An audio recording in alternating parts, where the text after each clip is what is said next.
Hello students, कैसे हो आप सभी। फिजिक्स कैंपस यूट्यूब स्टूडियो में आप सभी का हार्दिक स्वागत है। देखो, इस वीडियो में हम बात करने वाले हैं क्लास 11th के एनसीईआरटी के अकॉर्डिंग लेसन नंबर फर्स्ट भौतिक जगत के बारे में। आओ समझते हैं भौतिक जगत को। देखो, भौतिक जगत को स्पष्ट करने से पहले हमें सबसे पहले स्पष्ट करना होगा भौतिक विज्ञान की परिभाषा। भौतिक विज्ञान अर्थात फिजिक्स। देखो, किसे कहते हैं फिजिक्स यानी भौतिक विज्ञान? प्राकृतिक तथा प्रकृति के नियमों में परिवर्तन से संबंधित अध्ययन की जाने वाली जो शाखा है वह शाखा ही क्या कहलाती है? भौतिक विज्ञान। क्या कहा मैंने परिभाषा में कि प्राकृतिक तथा प्रकृति के नियमों में परिवर्तन से संबंधित अध्ययन की जाने वाली जो शाखा है वह अध्ययन की जाने वाली शाखा ही क्या कहलाती है? भौतिक विज्ञान कहलाती है। भाई, समझ में नहीं आया कुछ परिभाषा कि क्या प्राकृतिक क्या प्रकृति के नियम? आओ देखते हैं। जैसे हम चल रहे हैं तो क्यों चल पा रहे हैं, कैसे चल पा रहे हैं? खाना खा रहे हैं तो कैसे खाना खा पा रहे हैं? सूर्य उदय हो रहा है तो पूर्व से क्यों उदय हो रहा है, पश्चिम में क्यों अस्त हो रहा है? सूर्य उदय होती टाइम पे थोड़ा ललास क्यों रखता है? यानी कहने का मतलब है इन सभी दैनिक जीवन में होने वाली जो घटनाएं हैं वो क्यों घटित हो रही है, प्रकृति में जो कुछ हो रहा है वो क्यों हो रहा है, ऐसा ही क्यों हो रहा है, इन सभी बातों के बारे में जो विज्ञान हमें अध्ययन करके बताता है वह विज्ञान ही कौन सा विज्ञान कहलाता है? भौतिक विज्ञान। और उसी भौतिक विज्ञान की बात हम यहां पर करने वाले हैं।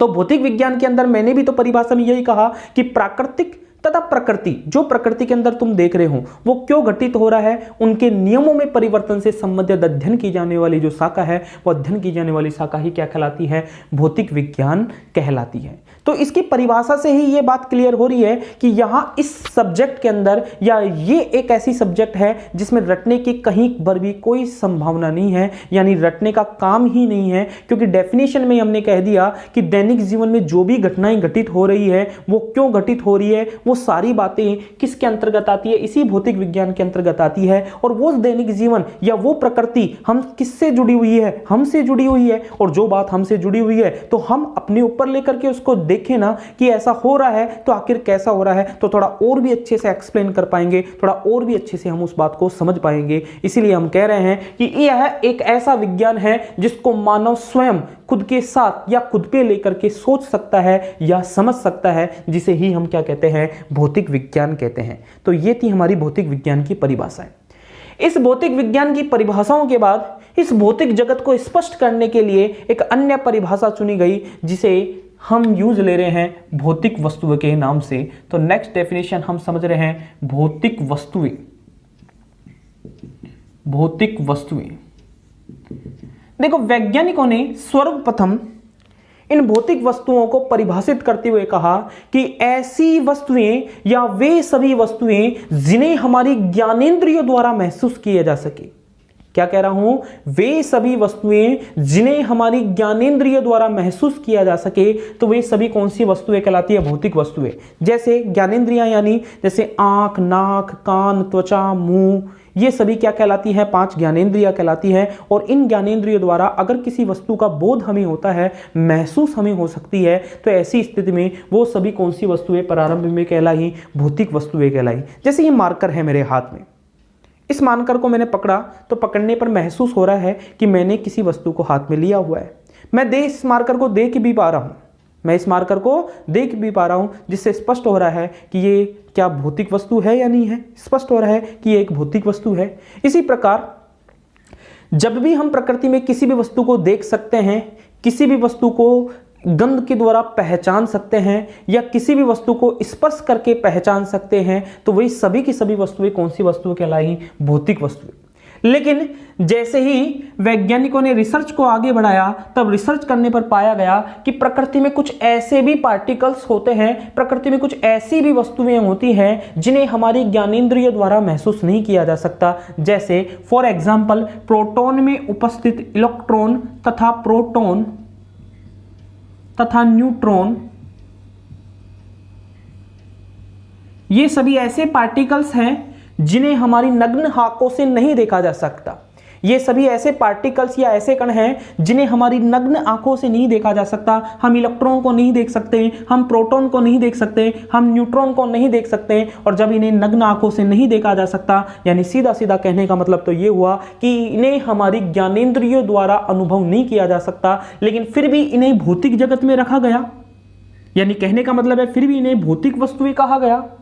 लेकिन परिभाषा तो हमारी कह रही है कि जिन्हें हमारे ज्ञानेंद्रिय द्वारा महसूस किया जा सके, सिर्फ वही वस्तुएं कौन सी वस्तुएं कहलाती है? भौतिक वस्तुएं कहलाती है। इसलिए इसी परिभाषा के अंदर वापस संशोधन किया गया और संशोधन करके नई परिभाषा दी गई। और वो नई परिभाषा क्या दे रहे हैं, आओ समझते हैं कि वे सभी वस्तुएं जिन्हें प्रायोगिक रूप से प्रयोगशाला में प्राप्त किया जा सके, वे सभी वस्तुएं जिन्हें प्रायोगिक रूप से कहां पर प्राप्त किया जा सके? प्रयोगशाला में प्राप्त किया जा सके। इलेक्ट्रॉन की उपस्थिति, प्रोटॉन की उपस्थिति, न्यूट्रॉन की उपस्थिति, इन्हें प्रयोगशाला में क्या किया जा सकता है? प्राप्त किया जा सकता है। इसलिए ये वस्तुएं कौन सी वस्तुएं कहलाई? भौतिक वस्तुएं। तो इस प्रकार हमने दो परिभाषाएं पढ़ी, भौतिक विज्ञान और भौतिक वस्तुएं। भौतिक विज्ञान का क्या कहा मैंने? प्राकृतिक तथा प्रकृति के नियमों में परिवर्तन से संबंधित अध्ययन की जाने वाली शाखा भौतिक विज्ञान कहलाती है। तथा भौतिक वस्तुएं के लिए मैंने क्या कहा कि जिन्हें प्रायोगिक रूप से प्रयोगशाला में प्राप्त किया जा सके, तो वे सभी वस्तुएं कौन सी वस्तुएं कहलाती है? भौतिक वस्तुएं। आओ आगे बात करते हैं।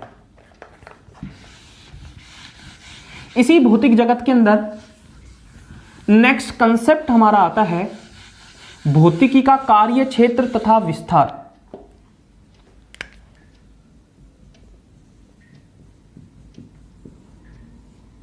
भौतिकी का कार्य क्षेत्र तथा विस्तार।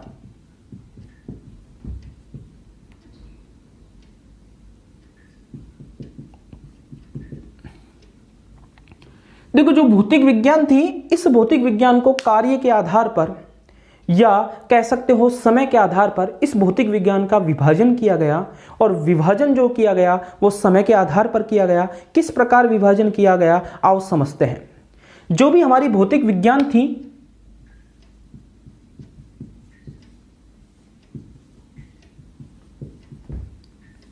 उस भौतिक विज्ञान को समय के आधार पर दो भागों में विभाजित कर दिया गया। यानी कह सकते हो कि भौतिक विज्ञान जो है, उस भौतिक विज्ञान को कितने भागों में या कितनी ब्रांच डिवाइड कर दी गई इस भौतिक विज्ञान की? दो ब्रांच। दो ब्रांच क्या है, आओ देखते हैं। ब्रांच नंबर फर्स्ट, जो शाखा इसकी फर्स्ट आती है, वो फर्स्ट शाखा का नाम दिया गया चिरसम्मत भौतिकी। चिरसम्मत भौतिकी। और जो सेकंड ब्रांच है इसकी, वो सेकंड ब्रांच कहलाई आधुनिक भौतिकी।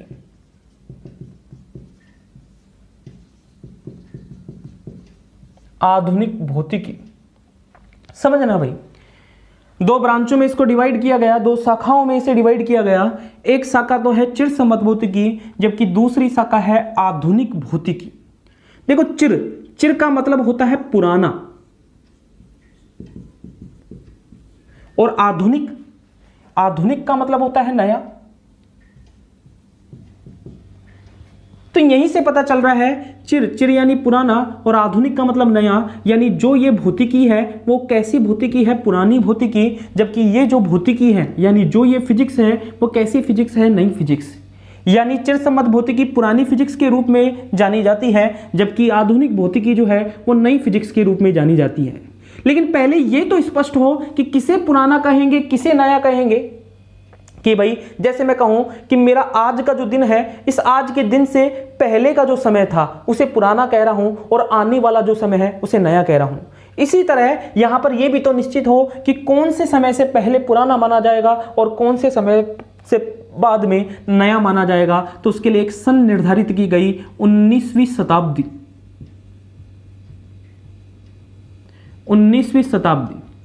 और 19वीं शताब्दी से अगर मैं पहले की फिजिक्स को देखूंगा तो वह पहले की फिजिक्स कहलाएगी चिरसम्मत भौतिकी।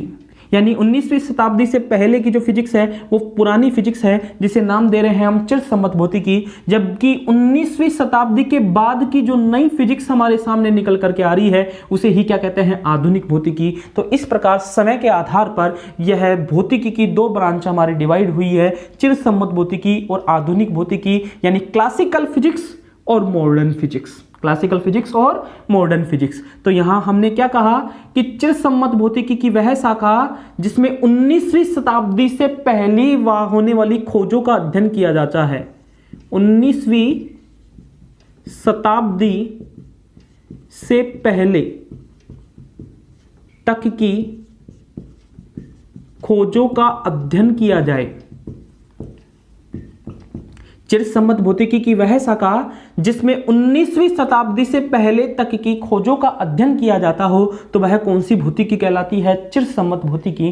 ठीक उसी प्रकार यहां पर हमारे पास परिभाषा निकल के आ रही है कि चिरसम्मत भौतिकी की वह शाखा जिसमें 19वीं शताब्दी के बाद तक की खोजों का अध्ययन किया जाता हो, तो उसे क्या कहते हैं, आधुनिक भौतिकी।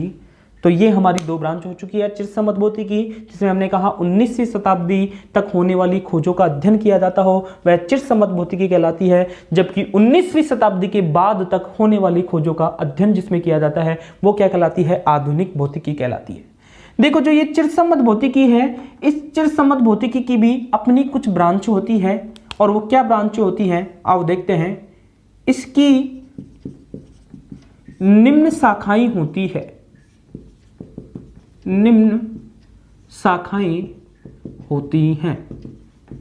क्या शाखाएं हैं? फिजिक्स की शाखा कौन है, चिरसम्मत भौतिकी। और अब बात करने जा रहे हैं कि इस चिरसम्मत भौतिकी की भी शाखाएं होती हैं। क्या शाखाएं हैं आओ बात करते हैं। इसकी शाखा, फर्स्ट शाखा होती है यांत्रिकी। यांत्रिकी किसे कहते हैं, यांत्रिकी आओ देखते हैं। चिरसम्मत भौतिकी की शाखा है, किसकी शाखा ये है, चिरसम्मत भौतिकी की। इसलिए हम कह सकते हैं कि चिरसम्मत भौतिकी की वह शाखा जिसमें ऐसे द्रव्य कणों की गति का अध्ययन किया जाए। चिरसम्मत भौतिकी की वह शाखा जिसमें ऐसे द्रव्य कणों की गति का अध्ययन किया जाए कि जिनका वेग जो है वह प्रकाश के वेग की तुलना में नगण्य हो। प्रकाश के वेग की तुलना में क्या हो, नगण्य हो। और हम जानते हैं प्रकाश का वेग कितना होता है, c = 3 × 10⁸ मीटर प्रति सेकंड। क्या दी हमने परिभाषा यांत्रिकी की कि चिरसम्मत भौतिकी की वह शाखा जिसमें ऐसे द्रव्य कणों की गति का अध्ययन किया जाता हो कि जिनका वेग जो है वो प्रकाश के वेग की तुलना में कैसा हो, नगण्य हो, तो वही क्या कहलाती है, यांत्रिकी कहलाती है। इस यांत्रिकी की भी कुछ उपशाखाएं होती हैं। इसकी भी कुछ उपशाखाएं होती हैं, कुछ उपशाखाएं होती हैं।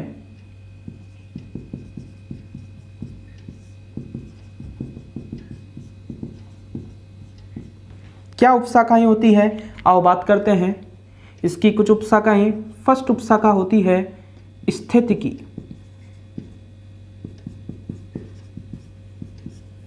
सेकंड गतिकी। थर्ड तरल यांत्रिकी। और फोर्थ ब्रांच है इसी की वायु गतिकी। देखो यांत्रिकी तो किसकी ब्रांच थी, चिरसम्मत भौतिकी की। और इस यांत्रिकी की भी 4 ब्रांचें आ चुकी हैं। इस यांत्रिकी की भी अन्य 4 ब्रांचें जो आ रही है वो कौन कौन सी है, स्थितिकी, गतिकी, तरल यांत्रिकी और वायु गतिकी। अभी अभी हमने कहा कि यांत्रिकी किसे कहते हैं कि चिरसम्मत भौतिकी की ऐसी शाखा जिसमें ऐसे द्रव्य कणों की गति का अध्ययन किया जाता है कि जिनका वेग जो है वो प्रकाश के वेग की तुलना में कैसा हो, नगण्य हो, तो वही क्या कहलाती है, यांत्रिकी। यानी यांत्रिकी में हमने देखा कि यांत्रिकी में कौन से कणों का गति का अध्ययन किया जाता है, द्रव्य कणों की गति का अध्ययन किया जाता है। तो इसी यांत्रिकी की 4 ब्रांचें ये हैं। तो नाम से पता चल रहा है, जैसे फर्स्ट ब्रांच हम देखें स्थितिकी, स्थितिकी नाम में पता चल रहा है स्थितिकी, अर्थात कहने का मतलब है कि यदि द्रव्य कण जो होंगे, अगर वह द्रव्य कण कैसे होंगे, स्थिर होंगे, तब ऐसी स्थिति में उनका अध्ययन जिस शाखा के अंदर किया जाएगा तो वही क्या कहलाएगी, स्थितिकी।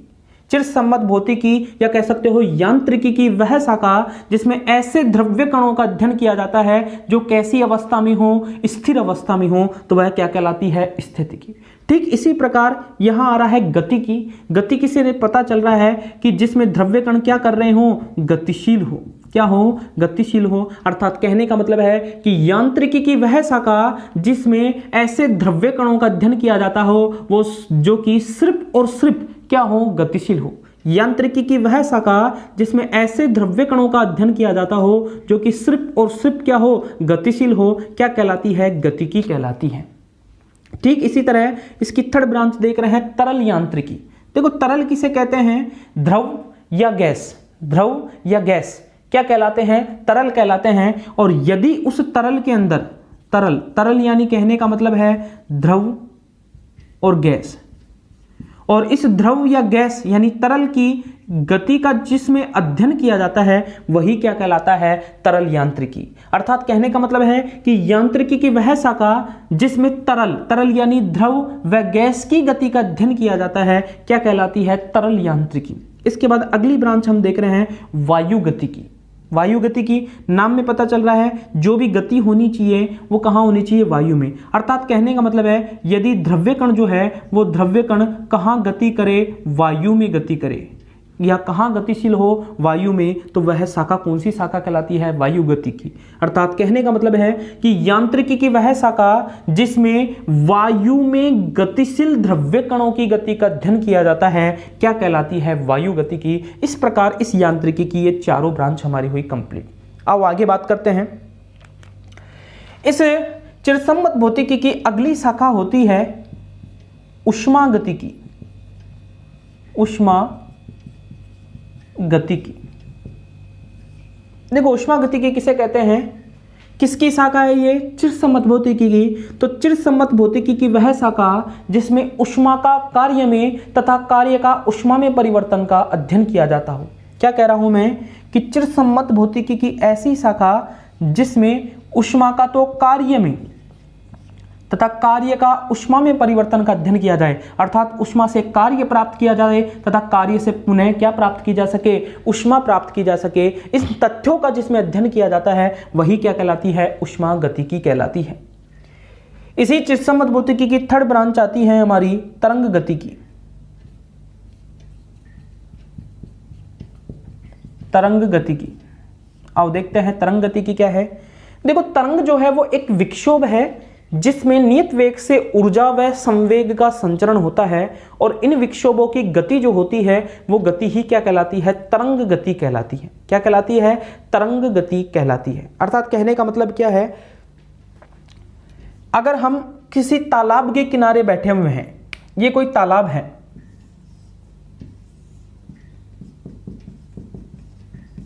और हम यहां तालाब के किनारे बैठे हुए हैं,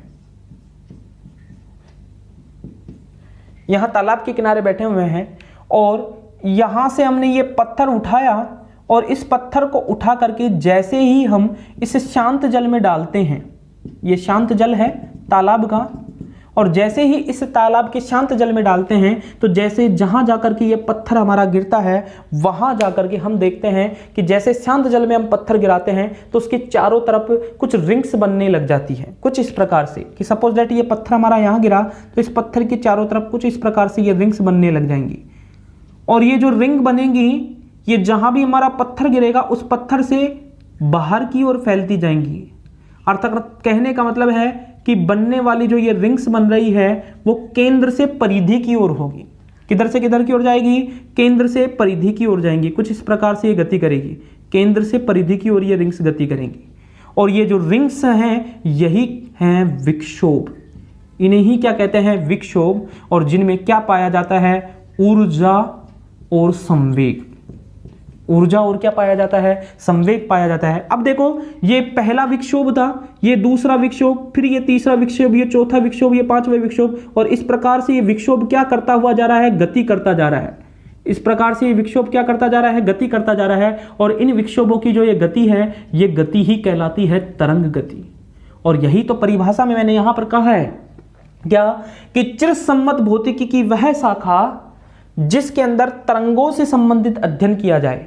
और तरंग जो होती है वो क्या होती है, एक विक्षोभ ही होती है, और उन विक्षोभों की गति ही क्या कहलाती है, तरंग गति की कहलाती है। इस विक्षोभ के अंदर क्या पाया जाता है, ऊर्जा और संवेग पाया जाता है। अब आगे बात करते हैं। तरंग गतिकी के बाद अगली जो ब्रांच आती है वो आती है हमारी प्रकाशिकी।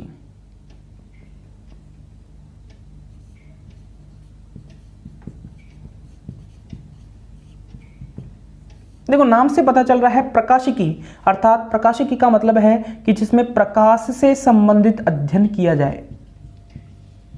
प्रकाश से संबंधित अध्ययन किया जाए। तो किसकी शाखा है ये, चिरसम्मत भौतिकी की शाखा। तो हम कह सकते हैं कि चिरसम्मत भौतिकी की वह शाखा जिसमें किससे संबंधित अध्ययन किया जाता हो, प्रकाश से संबंधित अध्ययन किया जाता हो, क्या कहलाती है, प्रकाशिकी कहलाती है। क्या कहलाती है, प्रकाशिकी। इस प्रकाशिकी की भी दो उपशाखाएं होती हैं, और दो उपशाखाएं कौन कौन सी है, एक तो है तरंग प्रकाशिकी,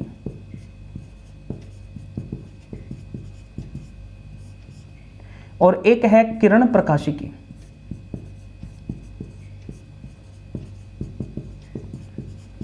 इस प्रकाशिकी की भी दो उपशाखाएं हैं, एक तो है तरंग प्रकाशिकी और एक है किरण प्रकाशिकी। देखो प्रकाशिकी की वह शाखा जिसमें उनके तरंगीय रूप में अध्ययन किया जाता हो तो वह क्या कहलाती है, तरंग प्रकाशिकी। जबकि प्रकाशिकी की वह शाखा जिसमें उस प्रकाश का किरण के रूप में अध्ययन किया जाता हो क्या कहलाती है, किरण प्रकाशिकी। नाम से पता चल रहा है प्रकाशिकी की वह शाखा जिसमें प्रकाश के तरंगीय रूप में अध्ययन किया जाता हो क्या कहलाती है, तरंग प्रकाशिकी। जबकि प्रकाशिकी की वह शाखा जिसमें प्रकाश के किरणीय रूप में अध्ययन किया जाता है क्या कहलाती है, किरण प्रकाशिकी कहलाती है। क्या कहलाती है, किरण प्रकाशिकी हमारी कहलाती है। चलो आगे बात करते हैं। प्रकाशिकी के बाद अगली शाखा आती है विद्युत चुंबकत्व।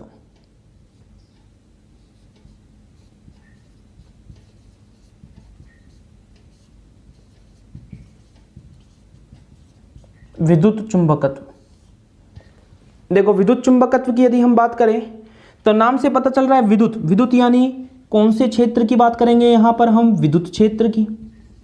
चुंबकत्व, चुंबकत्व यानी कौन से क्षेत्र की और बात करेंगे, चुंबकीय क्षेत्र की। और इन विद्युत क्षेत्र और चुंबकीय क्षेत्र के गुण और इनकी क्या देखेंगे यहां पर, विशेषताएं। क्या देखेंगे, विशेषताएं। यानी कहने का मतलब है कि चिरसम्मत भौतिकी की वह शाखा जिसमें विद्युत क्षेत्र तथा चुंबकीय क्षेत्र के गुणों और विशेषताओं का अध्ययन किया जाता हो। चिरसम्मत भौतिकी की वह शाखा जिसमें विद्युत चुंबकत्व यानी कहने का मतलब है विद्युत क्षेत्र तथा चुंबकीय क्षेत्र के गुणों और विशेषताओं का अध्ययन किया जाता हो तो वही क्या कहलाती है, विद्युत चुंबकत्व कहलाती है। क्या कहलाती है, विद्युत चुंबकत्व कहलाती है। तो इस प्रकार ये चिरसम्मत भौतिकी की शाखाएं हैं। तो टोटल ब्रांच कितनी है इसकी, 5 ब्रांच है, जिनमें से यांत्रिकी की भी कितनी है, 4 है, प्रकाशिकी की कितनी है, 2 है, और टोटल अगर हम काउंट करें तो टोटल ब्रांच कितनी हो रही है, काउंट कर लो इनको, 1 2 3 4 5 6 7 और 1 8। आ रही है बात समझ में। तो इस तरह से हमारी यहाँ पर ये टोटल ब्रांच हो रही है। आगे बात करते हैं।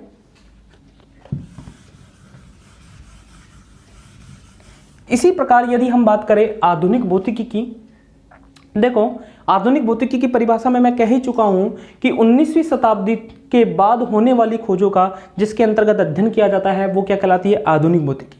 क्या है कि जब वैज्ञानिक रिसर्च कर रहे थे तब 19वीं शताब्दी तक वैज्ञानिकों को लगा कि जितनी भी रिसर्च होनी थी वो सभी की सभी रिसर्च की जा चुकी है। लेकिन बाद में कुछ ऐसी भी रिसर्च हुई जिनके आधार पर हम चिरसम्मत भौतिकी के आधार पर उनकी व्याख्या नहीं कर पाए। जैसे एक्स किरणों की खोज, एक्स किरणों की खोज, रेडियो एक्टिवता, एक्स किरणों की खोज, रेडियो एक्टिवता,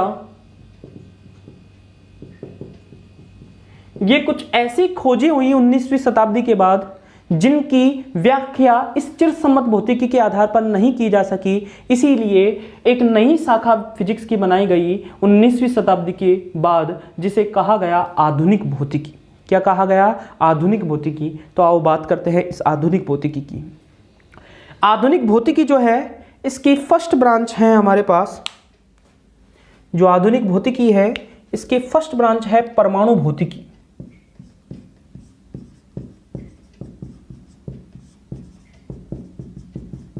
परमाणु भौतिकी। सेकंड ब्रांच है आणविक, या कह सकते हो अणु क्वांटम भौतिकी। थर्ड ब्रांच है इसकी नाभिकीय भौतिकी।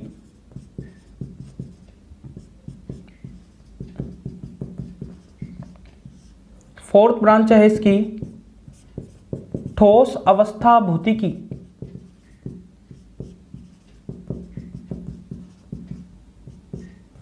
फिफ्थ ब्रांच है इसकी विशिष्ट सापेक्षिकता।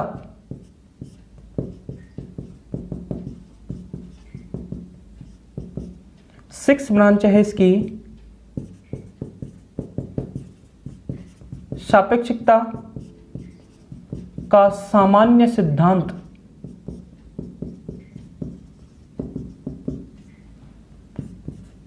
और 7 नंबर पर इसकी ब्रांच आती है सापेक्षिकता के सामान्य सिद्धांत के बाद ब्रह्मांडिकी।